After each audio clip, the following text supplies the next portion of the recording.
I begin speaking and I want to welcome you into the world of Trib 3. This is not just another multiplayer combat game. This is a place where intensity meets strategy, where every match feels like a moment that matters, and where every action you take shapes the outcome on screen. Trib 3 is set in a dystopian future, and from the very first seconds of gameplay, you can feel that sense of tension, that high energy, that pressure pushing you to think, react, and survive. Right now, Trib 3 is in its alpha stage, which means everything you see on this screen today is still evolving. Features change, mechanics adjust, and sometimes you might run into the unexpected glitches, new systems appearing, or even entire reworks. I want to take you along with me as the game grows, because this is one of those rare opportunities where we get to play something before it fully becomes what it is meant to be. Some people prefer to wait. They want the polished version, the complete experience, the moment the developers say this is done, ready, and final. But personally, I enjoy stepping in early. Alpha is where creativity is still raw, where the world is still being built, and where we as players get to influence what comes next. I want you to feel that, to watch the progression with me. Because everything we do here, every mode we test, and every match we dive into is part of that journey. Trib 3 is a combat-focused experience, but more importantly, it feels like a world with purpose. When I load into a match, when I move through its maps, I do not just see enemies, I see choices, I see stories, and I see the kind of competitive pressure that keeps you wanting another round. It captures that feeling of being pushed, of needing to adjust your strategy second by second, and trusting your instincts. No matter how you prefer to play, whether you are someone who focuses on pure mechanics or someone who enjoys observing, learning, and adapting, this world gives you room to grow. It is a cinematic battleground, a space full of movement, weapons, explosions, and tactical decision-making. And as we step into gameplay today, I want to bring you deeper to show you not just what Trib 3 is, but why it matters. I am here to guide you through it, frame by frame, match by match. And in every scenario, I will tell you what I am thinking, how I respond, and what stands out. This is where our journey begins.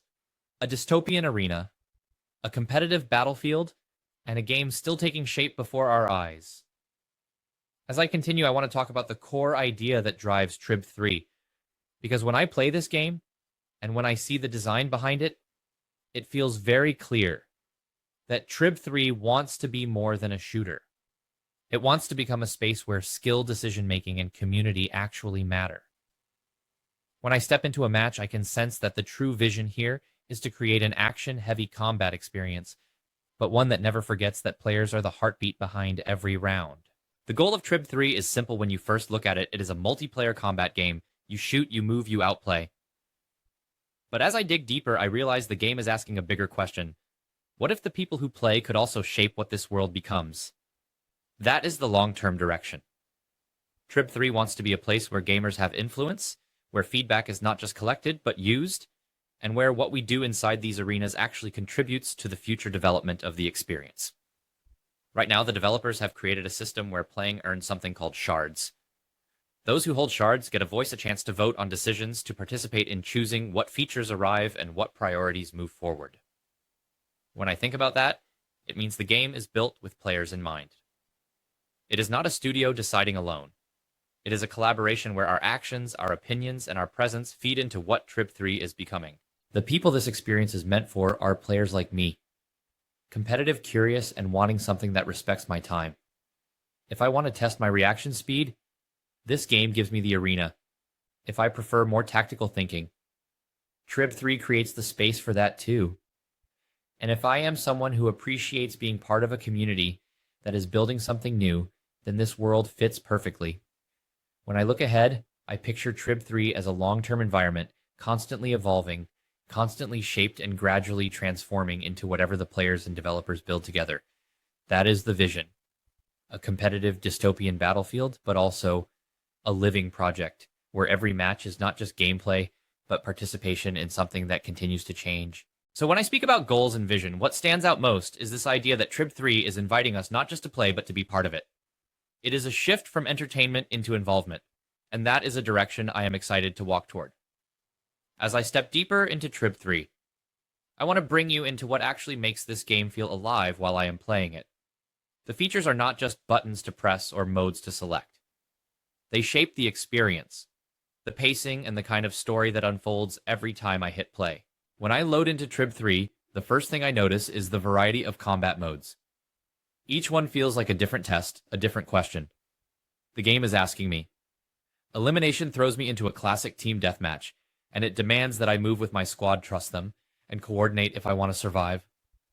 I am not just shooting. I am thinking, where is my team? Where will the enemy reappear? And how do we control the scoreboard? It turns every elimination into a shared responsibility.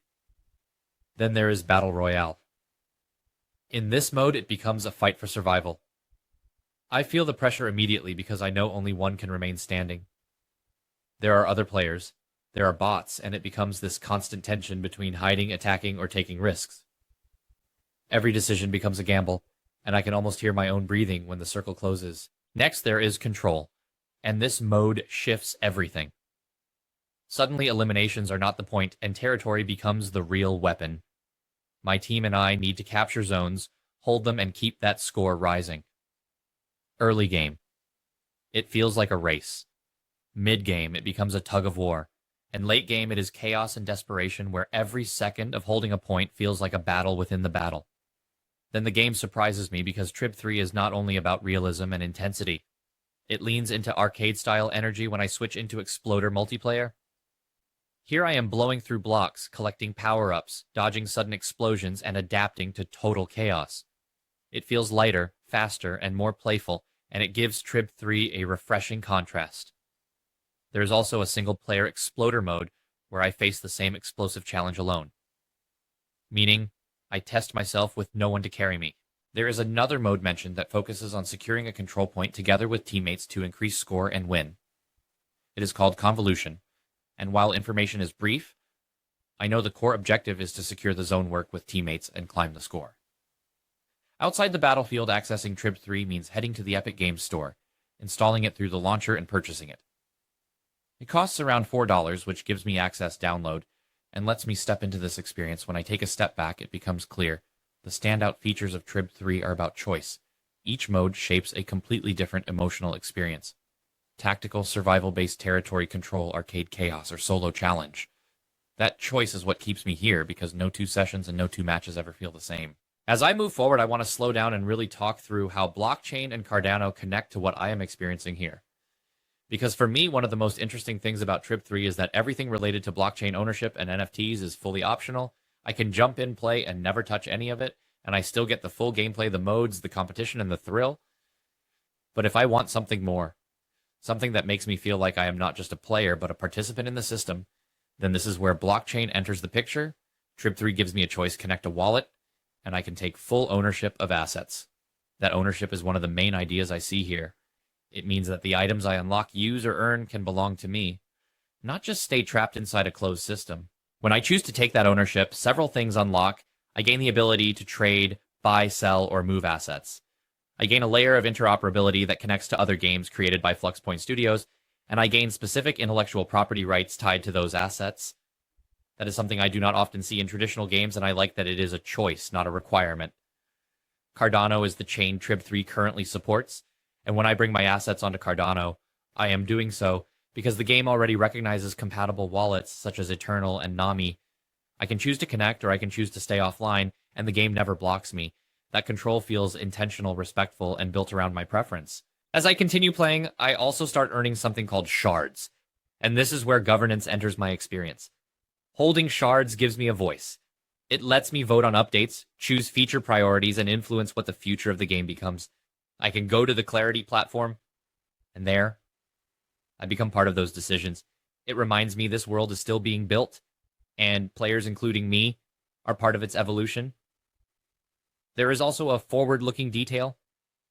Trib 3 is not planning to stay exclusive to Cardano. The developers want multiple chains, Ethereum, Polygon, Avalanche, and more. But right now, Cardano is the network that is already active.